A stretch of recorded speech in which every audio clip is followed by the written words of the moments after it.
तो हेलो दोस्तों, आज के इस वीडियो के अंदर हम आपको कंप्यूटर से रिलेटेड 50 महत्वपूर्ण प्रश्न इस वीडियो के अंदर बताने वाले हैं जो गवर्नमेंट से रिलेटेड हर एक एग्जाम में बार बार दोस्तों पूछे जाते हैं। दोस्तों अगर आप गवर्नमेंट से रिलेटेड कोई भी एग्जाम की तैयारी कर रहे हैं तो आप इस वीडियो को जरूर देखें। तो चलिए दोस्तों वीडियो को शुरू करते हैं। साथ में दोस्तों आपको इसका PDF भी देंगे ताकि आप बेहतर तरीके से और समझ पाएँ। तो चलिए दोस्तों वीडियो को शुरू करते हैं।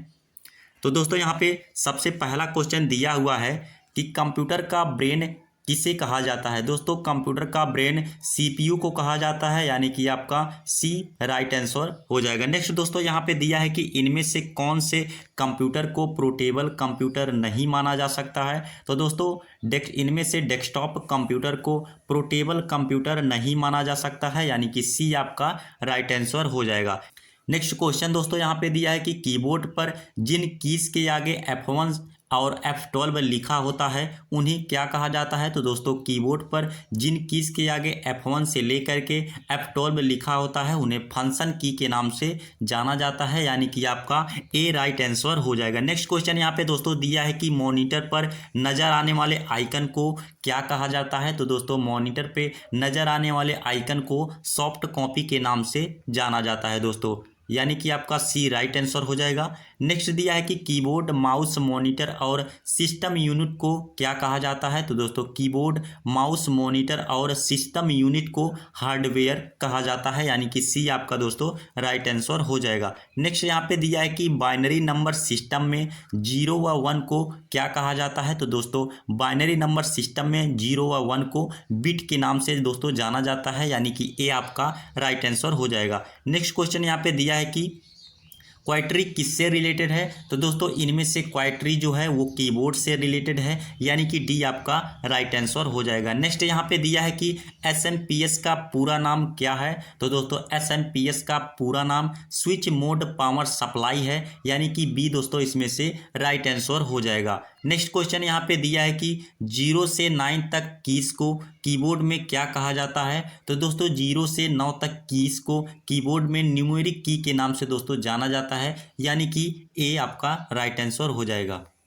नेक्स्ट दोस्तों यहाँ पे दिया है कि विंडोज 7 में X सीरीज में कौन कौन से ऑप्शन हैं। तो दोस्तों विंडोज 7 में X सीरीज में Notepad, WordPad, Paint, all of above, यानी कि सभी ऑप्शन दोस्तों इसमें से पाए जाएंगे, तो इसमें से D आपका राइट आंसर हो जाएगा। नेक्स्ट यहाँ पे दिया है कि MS वर्ड 2007 डॉक्यूमेंट का एक्सटेंशन नेम क्या होता है दोस्तों। तो ये आपका हो जाएगा MS वर्ड में 2007 डॉक्यूमेंट का एक्सटेंशन नेम .docx होता है दोस्तों, यानी कि आपका D राइट आंसर हो जाएगा। नेक्स्ट यहाँ पे दिया है कि सबस्क्रिप्ट का उदाहरण है। तो दोस्तों सबस्क्रिप्ट का उदाहरण H2 होता है, यानी कि आपका A राइट आंसर हो जाएगा।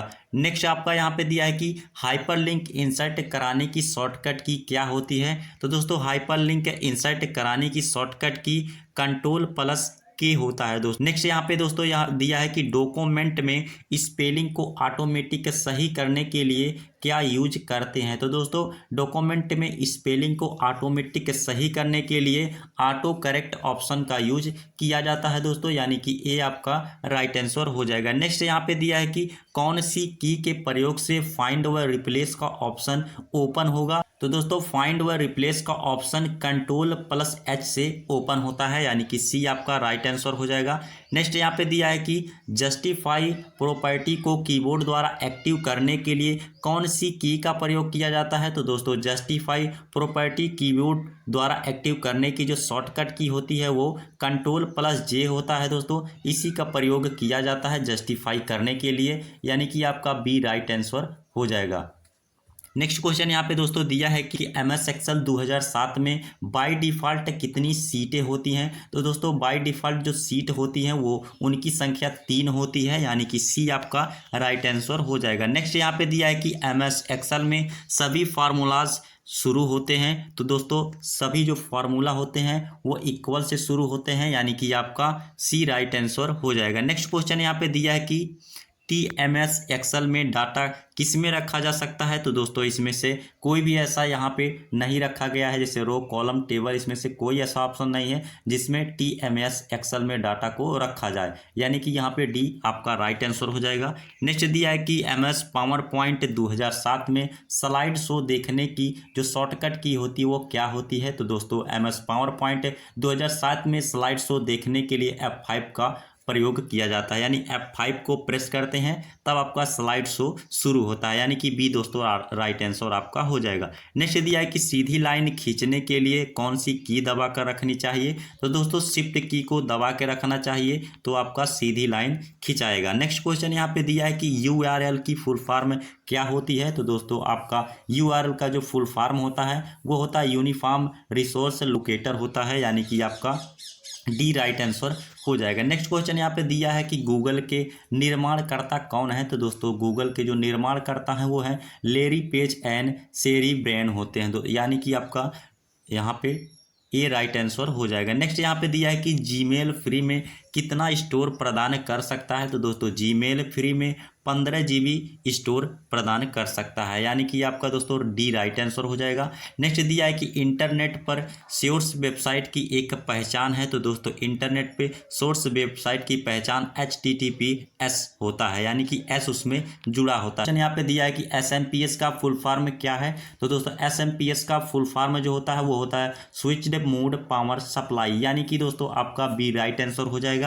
नेक्स्ट यहाँ पे दिया है दोस्तों कि CPU का फुल फॉर्म क्या होता है? वो CPU का फुल फॉर्म आपका सेंट्रल प्रोसेसिंग यूनिट होता है, यानी कि बी आपका राइट आंसर हो जाएगा। नेक्स्ट दिया है कि नया पेज लेने के लिए किस शॉर्टकट की का इस्तेमाल किया जाता है? तो दोस्तों नया पेज लेने के लिए Ctrl+N का यूज किया जाता है, यानी कि बी आपका राइट आंसर हो जाएगा। नेक्स्ट यहाँ पे दिया है कि टेक्स्ट साइज बढ़ाने के लिए किस शॉर्टकट की का इस्तेमाल किया जाता है? तो दोस्तों आपका Ctrl+Shift+Greater Than का यूज किया जाता है किसी भी टेक्स्ट के साइज को बढ़ाने के लिए। नेक्स्ट यहाँ पे दिया है टेक्स्ट को बोल्ड करने के लिए किस शॉर्टकट की का इस्तेमाल किया जाता है? तो दोस्तों टेक्स्ट को बोल्ड करने के लिए Ctrl+B शॉर्टकट की का इस्तेमाल किया जाता है, यानी कि ए राइट आंसर हो जाएगा।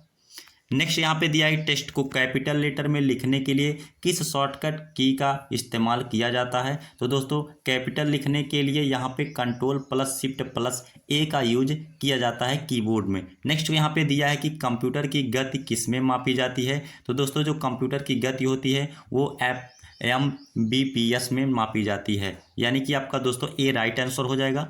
नेक्स्ट दिया है कि कंप्यूटर को हिंदी में क्या कहा जाता है? दोस्तों कंप्यूटर को हिंदी में संगणक के नाम से जाना जाता है दोस्तों, यानी कि ए राइट आंसर हो जाएगा। नेक्स्ट दिया है कि कौन सी की दबाने पर स्लाइड शो समाप्त हो जाता है? तो दोस्तों कीबोर्ड में जो आपको स्केप की दिखाई देती है, अगर आप स्केप की को दबा देते हैं तो स्लाइड शो समाप्त हो जाएगी पावर पॉइंट के अंदर। नेक्स्ट क्वेश्चन यहाँ पे दिया है कि कंप्यूटर डे कब मनाया जाता है? दोस्तों कंप्यूटर डे 2 दिसंबर को मनाया जाता है, यानी कि आपका ए राइट आंसर हो जाएगा। नेक्स्ट दिया है कि MS एक्सेल में बनने वाली सीट को निम्न में से क्या कहा जाता है? तो दोस्तों MS एक्सेल में बनने वाली सीट को स्प्रेड सीट के नाम से दोस्तों जाना जाता है, यानी कि बी राइट आंसर हो जाएगा। नेक्स्ट दिया है कि MS एक्सेल 2007 में कौन कौन से टैब द्वारा चार्ट इंसर्ट कराया जा सकता है? तो दोस्तों MS एक्सेल 2007 में इंसर्ट टैब द्वारा चार्ट इंसर्ट कराया जा सकता है, वो इंसर्ट के द्वारा कराया जा सकता है, यानी कि आपका दोस्तों सी राइट आंसर हो जाएगा। नेक्स्ट दिया है कि MS एक्सेल में डाटा किस में रखा जाता है? दोस्तों MS एक्सेल में डाटा इनमें से किसी भी नहीं रखा जाता है, यानी कि नॉन ऑफ अबव हो जाएगा। नेक्स्ट दिया है कि किसी भी लिस्ट में से टेक्स्ट को पता करने के लिए किस शॉर्टकट की का इस्तेमाल किया जाता है? तो दोस्तों किसी भी लिस्ट में से टेक्स्ट को पता करने के लिए Ctrl+F का यूज किया जाता है, यानी इसे हम फाइंड बोलते हैं दोस्तों। नेक्स्ट यहाँ पे दिया है कंप्यूटर को शट डाउन करने के लिए किस शॉर्टकट की का इस्तेमाल किया जाता है? तो दोस्तों Alt+F4 का इस्तेमाल किया जाता है, यानी कि दोस्तों ए राइट आंसर आपका हो जाएगा। किसी भी टेक्स्ट को कॉपी करने के लिए किस शॉर्टकट की का इस्तेमाल करते हैं? तो दोस्तों Ctrl+C का यूज किया जाता है किसी भी टेक्स्ट को कॉपी करने के लिए कीबोर्ड में। तो यह दोस्तों आपका बी राइट आंसर हो जाएगा। नेक्स्ट दिया है कि सेव की गई फाइल को दूसरे नाम से सेव करने की जो शॉर्टकट की होती है वो क्या होती है? तो दोस्तों F12 के जरिए हम किसी दूसरे नाम से सेव कर सकते हैं फाइल को, यानी कि आपका डी राइट आंसर हो जाएगा। नेक्स्ट दिया है कि किसी भी ऑब्जेक्ट को फुल साइज में देखने की शॉर्टकट की क्या होती है। तो दोस्तों किसी भी ऑब्जेक्ट को फुल साइज में देखने की जो शॉर्टकट की होती है वो F11 होता है दोस्तों, यानी कि सी राइट आंसर हो जाएगा। नेक्स्ट दिया है कि रूलर को ऑन ऑफ करने की जो शॉर्टकट की होती है वो क्या होती है। तो दोस्तों रूलर को आपका ऑन ऑफ करने की जो शॉर्टकट होती है वो Ctrl+R होता है, यानी कि दोस्तों ए आपका राइट आंसर हो जाएगा। नेक्स्ट दिया है कि किसी भी फाइल को ओपन करने की जो शॉर्टकट की है वो क्या है। तो दोस्तों किसी भी फाइल को ओपन करने की शॉर्टकट की आपका Ctrl+O होता है, यानी Ctrl+O के जरिए हम किसी भी फाइल को ओपन कर सकते हैं, यानी कि ए आपका राइट आंसर हो जाएगा। नेक्स्ट दिया है कि किसी भी टेक्स्ट को तिरछा करने की शॉर्टकट की क्या होती है। तो किसी भी टेक्स्ट को तिरछा करने की जो शॉर्टकट की होती है वो Ctrl+I होती है, यानी कि आपका ए राइट आंसर हो जाएगा। नेक्स्ट दिया है किसी भी टेक्स्ट के नीचे लाइन खींचने की शॉर्टकट की क्या होती है। तो दोस्तों Ctrl+U के जरिए हम किसी भी टेक्स्ट के नीचे लाइन खींच सकते हैं, यानी कि आपका सी राइट आंसर हो जाएगा। नेक्स्ट दिया है कि किसी भी टेक्स्ट को लेफ्ट में ले जाने की शॉर्टकट की क्या होती है। तो दोस्तों किसी भी टेक्स्ट को लेफ्ट में ले जाने की शॉर्टकट की Ctrl+L होता है दोस्तों, यानी कि ए राइट आंसर हो जाएगा।